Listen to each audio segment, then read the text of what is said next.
सदन बड़े लोग विदेशों से एक बीमारी लेकर के यहां आ गई और जान पर आ पड़ी गरीब और मेहनत कश मिडिल क्लास लोगों के ऊपर।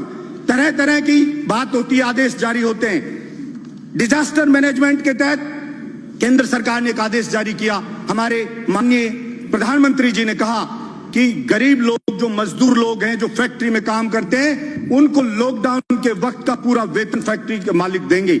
लेकिन एक भी गरीब को, हिंदुस्तान को, अगर सच्चाई आप जानना चाहते हैं तो आपने बोला, और स्टेट गवर्नमेंट ने भी, मैं कोई पक्ष नहीं लूंगा, अगर गलती स्टेट गवर्नमेंट की होगी तो निश्चित रूप से छाती ठोक के विरोध भी करके मैं बोलूंगा कि यह चीज गलत है। हिंदुस्तान की सभी स्टेट गवर्नमेंट ने आदेश जारी कर दिया, डायरेक्शन जारी कर दिए कि हां सबको लॉकडाउन के वक्त का वेतन दिया जाएगा, लेकिन एक को भी नहीं मिला, एक भी आदमी को। इसलिए मैं मांग करता हूं इस सदन के अंदर कि आप कोई बिल लेके आए और आप बिल्कुल इस चीज के लिए स्ट्रिक्टली उसको जारी करवाएं। केवल बोलने से सस्ती लोकप्रियता हासिल करके पीछा नहीं छूटेगा।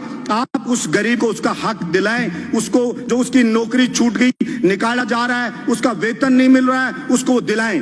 स्कूल लगी नहीं एक दिन भी, मैंने कभी नहीं सुना कि ऐसा हो सकता है एक दिन बच्चा स्कूल में नहीं गया, कोई टीचर ने उसको पढ़ाया नहीं है। गरीब मजदूर है, महंगी महंगी फीस है, उसके घर पे रोज कॉल आ रहे हैं और आप ऑनलाइन क्लास चालू कर दी तो उसको बेइज्जत किया जाता है। उस गरीब मजदूर के बच्चे को, फलाना लड़के आपकी फीस जमा नहीं हुई है, आपके पेरेंट्स को बोलिए फीस जमा कराएं। मैं कहना चाहता हूं इस सदन के अंदर एक भी व्यक्ति ने इस बात पर चर्चा नहीं की अब भाई इस गरीब की स्कूल की फीस कैसे माफ होगी।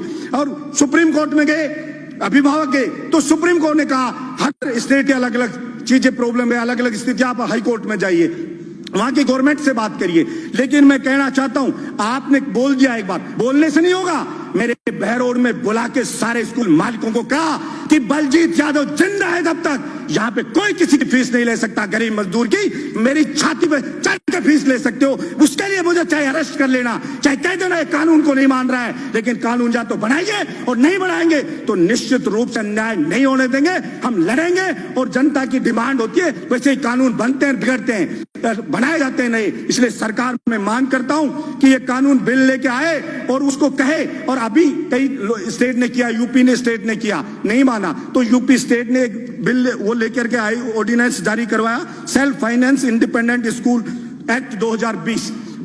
क्योंकि स्कूल मालिक को अगर आप कुछ नहीं कहोगे तो वो रुकेगा नहीं, केवल आपके भाषण से कहने से नहीं रुकेगा। आपको कोई भी ऑर्डिनेंस लेकर के आइए, जारी करिए, कोई एक्ट बनाइए तो आप कह सकते हो। ये कतई भी व्यवहारिक नहीं है कि एक दिन भी कोई स्कूल बच्चा गया नहीं और उससे फीस ली जाएगी। मकान किराया, सभापति महोदय, गरीब का, किसान का बेटा यहाँ कोचिंग करता, तैयारी करता है, वो बेचारा कॉलेज यूनिवर्सिटी में पढ़ता है, किराए पे मकान लेके रहता है। आपने लॉकडाउन कर दिया, वो अपने घर पे अटक गया, उसका सामान पड़ा है यहाँ पे मकान मालिक के पास। मकान मालिक कह रहा है कि मुझे किराया चाहिए लॉकडाउन के वक्त का भी। वो कैसे किराया दे? वो किसान, उस बेचारे के कमाई बंद, फसल उसकी उजड़ गई, मजदूर की फैक्ट्री में नौकरी छूट गई, सब कुछ बर्बाद हो गया उसका। और फिर उससे कह रहा बिजली का बिल आ रहा है, वो बिजली का बिल माफ करना चाहिए उसका। और वो मकान किराया, आप अगर कोई वास्तव में नीडी है, वास्तव में कोई गरीब है, मकान मालिक कि उसके सब कुछ उसी पर चलता है, तो सरकार सर्वे करवाए और केंद्र सरकार और स्टेट गवर्नमेंट मिलकर के वो मकान किराया दे। कोई बहुत ज्यादा किराया नहीं है।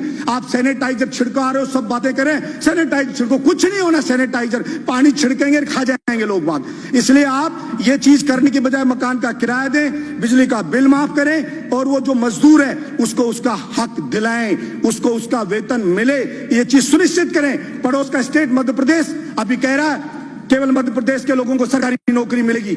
मैंने पहले भी पिछले सदन में इस बात को उठाया था। 21 स्टेट हिंदुस्तान के ऐसे हैं जिसके अंदर राजस्थान के जो अभ्यर्थी हैं उनके सिलेक्शन की जो परसेंटेज देखो 0 है, वहां नहीं लिया जा रहा है। अगर या तो हो कि पूरे हिंदुस्तान में कोई भी स्टेट ये बाउंड नहीं करे कि हमारी स्टेट का आदमी नौकरी लगेगा, और अगर लगेगा तो राजस्थान के जवान के साथ फिर अन्याय बर्दाश्त नहीं किया जाएगा। सरकार जहां भी कानून लेके आए, सारा ठेका राजस्थान के युवा ने नहीं उठा रखा कि सारी की सारी कीमत राजस्थान का युवा उठाएगा।